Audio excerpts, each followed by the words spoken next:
Peygamberimiz sallallahu aleyhi ve sellem buyurur ki Allah'a and olsun ki sədəqə malı əskiltməz.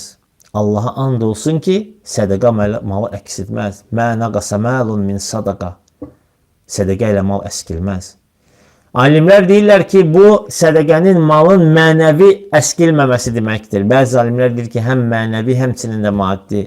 Və belə bir ibrətamiz hadisələr olub ki, insan malın xərcləyib və maddi olaraq da həmin malı artıb və o insan bunu heç cür dərk edə bilmir ki, bu mal necə bu şəkildə artdı.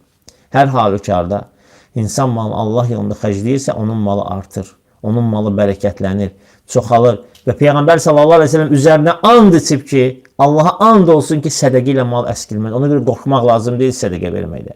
Əksinə, sənin Rəbbin barədə, Peyğəmbər sallallahu aleyhi ve sellemin xəbərləri barədə yəqinliyin olmalıdır, doğruluğun, güvənin olmalıdır ki, malı xərcləyəndə sən əksinə düşünməlisən ki, bu mal məndən əksilmir, əksinə artır və artırır. Əksinə sədəqə malı artırır, sədəqə malı çoxaldır, sədəqə malı sürəkli edir, sədəqə malı qoruyur. Ona görə insan sədəqə verməkdən qorxmamalıdır. Sümbülün misalında, sümbül nə qədər ki əkirsən, qat-qat artığı ilə bar verir və eləcə də sədəqə qat-qat artığı ilə sahibinə qayıdır. Həm əcr, savab, mükafat qazandırır.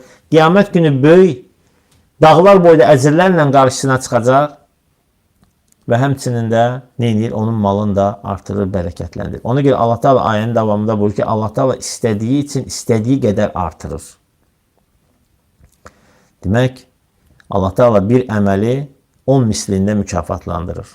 Yaxşılığın cavabı 10 yaxşılıqdır. Mən cəə bi həsənətin fələhu aşru əmsəlihə. Kim bir savabla gələrsə ona 10 qatı savab olaraq verilər.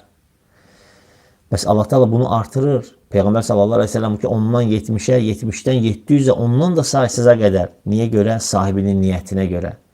Niyyətinə görə, qəlbindəki yəqinliyə görə, imana görə, təqvaya görə.